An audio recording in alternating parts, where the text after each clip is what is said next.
For more on the Keystone Pipeline and the Canada-U.S. relationship, I'm joined by John Manley, Canada's Foreign Affairs Minister during the 2000 presidential election. He's now a senior business advisor at Bennett Jones, and he joins me from Rideau Lakes, Ottawa, and Gordon Giffin, U.S. Ambassador to Canada from 1997 to 2001 under U.S. President Bill Clinton. He is now a partner at Denton's and joins us from Atlanta, Georgia. Welcome back to you both.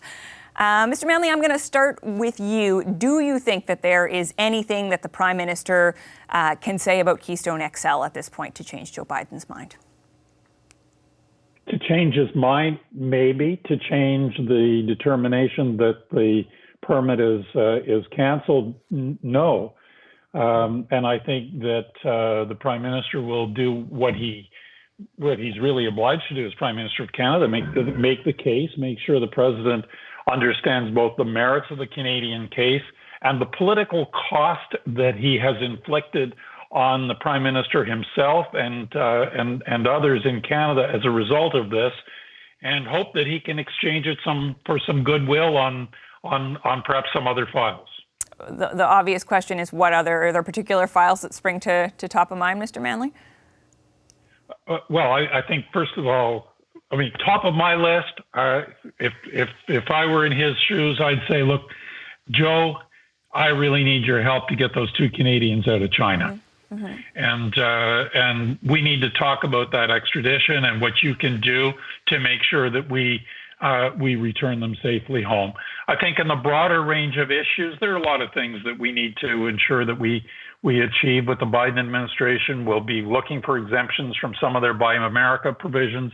We want them, despite Keystone, to see the energy market as a Canada-U.S., if not a North American market. That was the driving impetus behind NAFTA in the first place, and it still stands to reason that the United States would look to Canada for energy resources rather than to some other countries. There's a long list of things that we can do together. Ambassador Giffin, I want to bring you in here because I do find this a fascinating question. I mean, obviously there's an existing relationship between Justin Trudeau and Joe Biden, right? They've spoken to each other before. But in a way, the relationship is still starting off now as two heads of state speaking to each other. And I'm trying to imagine what that conversation would sound like, where the Prime Minister says to the new President of the United States, you know, you really hooped us with this Keystone decision. Can you give me a bit of insight into what we might expect that conversation, what we might imagine that conversation to sound like? Not to correct a Canadian, but you've got a head of state, Joe Biden, and a head of government. Fair. Yes. Oh my goodness, the embarrassment. Justin Trudeau, you don't have a head of state at the moment. Still the queen. Still the queen. We do. I know you've got an acting head of. I know you got an acting governor general. We like that you're up to speed, Ambassador Giffin. But the conversation, how would that work? I have to observe as we get started here, I'm a big supporter of the Keystone XL pipeline. I think it's good for Canada. I think it's good for the United States. And that's actually what the test should be on this permit, is whether it's good for the United States. I think it should be built. But I will say, how much angst was there? Was everybody all this upset when TransCanada wanted to build Energy East and Ontario and Quebec stopped it? It would be the same oil moving to market. So I guess part of my answer would be, if the pipeline can't be built into the United States and it's that important to Canada, build it across Canada. I'm not trying to be flip. I think it does need to be. The infrastructure does need to be built, and I wish it was being built in the United States. But as far as the conversation is concerned, I think John's right. I think at this stage, you got to take Joe Biden at his word. He has said throughout the campaign that he was going to cancel the permit. I had hoped he'd reconsider. He hasn't. And I think at this point, it would be very, very unlikely that he would back off of that unless there's an awful lot of new information to be presented to him that hasn't been presented. There could be such information, new government policy in Canada, all of the remarkable progress the industry has made in Canada. If that's been presented to him and he's considered it, then I don't think it can be undone. But to John's point, there's so much that we have to do together and can do together to make the lives of our citizens in Canada and the United States better by the collaboration and the efficiency that we can create now that we have two rational leaders. You've had one, we're now contributing the second. Mr. Manley, I want to go back to you, and putting aside for a moment the question of whether or not the federal government would be willing to engage on the sanctions that Alberta Premier Jason Kenney is proposing. I just wonder what you think the impact would be if Canada were to go ahead with the plan being proposed by the Premier. Well, we've got long experience trying to figure out how to punish the United States for things that we don't like them doing. And generally speaking, it costs us more than it costs them. So unless Premier Kenney's come up with some great new idea about what that would be that would not inflict grievous damage on the Canadian economy more so than on the U.S. economy, then I think that's a non-starter. Besides, there are provisions for dispute resolution under the NAFTA and under the new NAFTA, which I think for dispute resolution, I think the old NAFTA still prevails.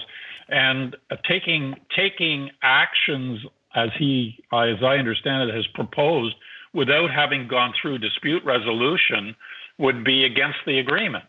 So, I think he may and CC may have a case that they can pursue under the trade agreement. They've certainly spent a lot of money on the understanding that the permit was issued. That seems to me there may be legal justification for an action there, but it's way out of the ballpark to start trying to whack the United States today for something that has not yet gone through the dispute resolution system. Mr. Ambassador Giffin, I'm going to ask you to just be succinct here, but I would like to know before we let you go, is there something, given that Canada, things got off to a bit of a rough start in this new relationship, given what's happened with Keystone XL, is there something you think Canada should be trying to position for instead? Well, I agree with John that the collaboration between Canada and the United States with respect to China is somewhere near the top of the list.